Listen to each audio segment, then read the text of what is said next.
Bonjour tout le monde. Dernièrement, nous avons une solution pour nous proposer. Ce n'est un secret pour personne, surtout pour les bateaux qui vivent au Congo, au Zaïre. L'État est abîmé dans des proportions telles que tout est à refaire. Tout est à reconstruire.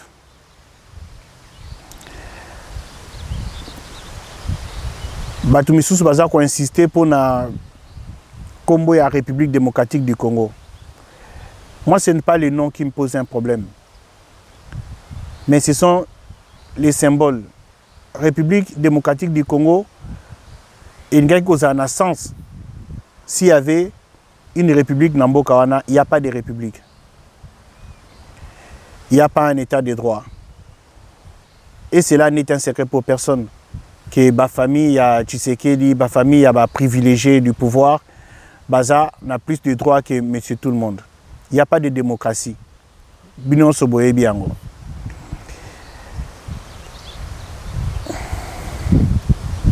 La seule chose qu'il y a là, c'est Congo. Mais est-ce qu'on doit vivre avec un fantasme et la République démocratique du Congo dans un territoire où il n'y a ni République ni démocratie? Voilà. C'est que dans le but, tout le monde, y compris moi, à l'époque, lorsque Tshisekedi a eu le pouvoir en 2018, Nanga Imoko, Nakansaki n'a dit bon, le coup la IDPS s'est battu depuis des années et des années dans l'opposition, qui a un projet, un programme pour changer le pays, pour apporter quelque chose qui peut faire du bien à notre peuple. Mais l'échec est total. Toye Bibi Sognon, ce que les 5 ans qui viennent, et aux 5 ans, il y a continuité à échec au Tshisekedi, il y a ça, Bandaki, parce que il y a quoi créer des conditions, il y a ça que Mboke qui est bien. Lorsqu'on est entouré par des mauvaises personnes, je vous assure que rien ne peut y aller. En plus, on a remarqué aussi que l'UDPS Bazalaki n'a projeté, Bazalaki n'a programmé, Bazalaki n'a élo comme côté. C'est la raison pour laquelle, arrivé au pouvoir, Tshisekedi a bien ici, soi-disant, la diaspora. Mais c'était qui les diaspora? C'était qui la diaspora?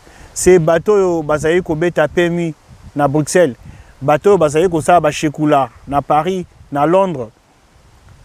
Au lieu de na Poto, au lieu de voler en Europe, on les a amenés pour venir voler leurs propres frères, leur propre pays, détruire leur propre pays. Basala, Mboka Bakomisi Angonde, Bakomisi Ango, Yakoube Baboy.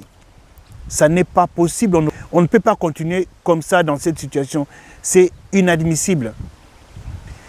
Il faut faire quelque chose. Donc, il faut tout ça là, quelque chose, mais quelque chose, oh, tout ça là. Ils allaient bisognon sur le peuple. Nous devons être unis contre ce pouvoir des voleurs, des escrocs. Oh, bazaye ko sala moyibi na escroquerie na poto, ba longoya na poto le la système est commis très difficile. Ba kei ko sala moyibi na escroquerie kuna na pays. Première cause de la situation oyo tozana ngo na pays lelo ezali de na lobby ezali problème d'organisation. Le pays n'est pas organisé. Tshisekedi n'a pas un projet, n'a pas une vision et n'a pas un programme. Azako dirige le pays d'improvisation en improvisation. Rien de ce qu'il fait n'a été planifié ou prévu d'avance. Sauf peut-être l'enrichissement personnel, Koyi Babilo Koyamboka, et puis aussi quelque chose, c'est que vraiment c'est quelqu'un qui n'a pas de personnalité. Si on regarde bien, on se rend compte que Tshisekedi Azalaï a envié vie à Bana Mobutu, à Congolo Mobutu, à Manda Mobutu. Azalaï a envié vie à Bana Mobutu. Si tant qu'on a pouvoir, Alingi à reproduire Viwana. Alors que Congolo à l'époque où ils faisaient n'importe quoi, ils avaient moins de 30 ans ou au plus 30 ans. Tshisekedi aujourd'hui, il a beaucoup plus que ça et c'est le président de la République. Et c'est quelqu'un à qui les gens avaient misé beaucoup. Tu peux appeler ça espoir mingi nae. Aye boye programme ezalité et loko monte aza comme ma pays na dérive. Dérive eza kolobanini. Azo ma pays na impasse na ebité ndenge na ko interpréter impasse na lingala ezali nzela oyo ezali na isuité. Akokende ko isabiso na libulu. Nde yango naza koloba ke na moment oyo biso nyonso to se réunir. Tous se concerter, tous à la solidaire, nous les peuples, tous à la unis, ce n'est que comme ça que Togoï peut changer Mboka. Et prochainement, Togoï Sabino Baction, Oyo, Toko Banda Komene, et Bino Pelisous Kuna Namboka, beaucoup à Komene, Baction Ana, progressivement, au jour le jour, qui n'a renversement total, il y a un gouvernement. Parce que Togoï causé la saint-tenté. Ça fait beaucoup. Et ça, c'est comme si, aux membres il y a famille, Aza malade dans l'hôpital. Et il y a un médecin qui n'est pas compétent, qui est là aujourd'hui, alors que ce médecin ne sera pas là demain. On te dit, il faut oser la ti, na mukolo ya lobby, tant que médecin est compétent, qu'il y a pour s'occuper de Tokoloba. Non. Mais médecin, il y a incompétent, c'est mieux. De la même façon, on ne peut pas attendre 5 ans encore de plus na souffrance, na difficulté au peuple à vivre pour changer. Le changement doit venir maintenant.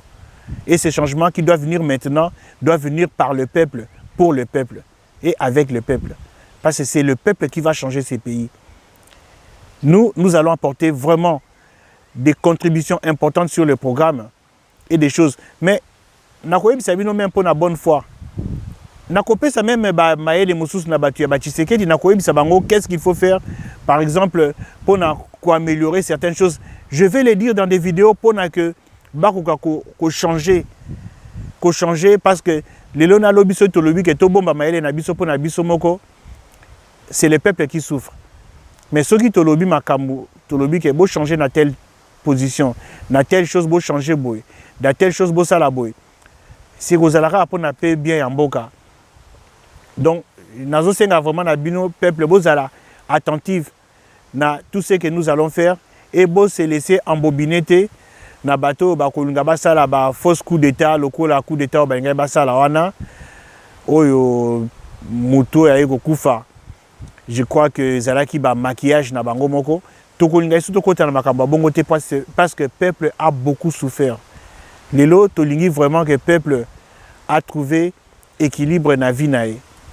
Yango nazo senga bino bozala attentive parce que ça ira très vite quand le changement au toza ko apporter et gokoma. Nako ça appelle message mosusu pour na bande ko na biso ba homme politique au bazali na pays.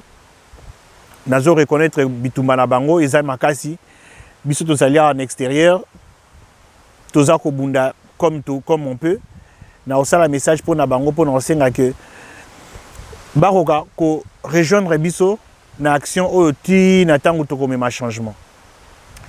En tout cas na remercier bino mingi pour na écoute na bino et bo sera toujours présent parce que l'autre ozala ngo pour na mikolo ya sima ti e komema biso na pouvoir, au biso sur le peuple, nous allons prendre le pouvoir pour diriger ce pays. Merci.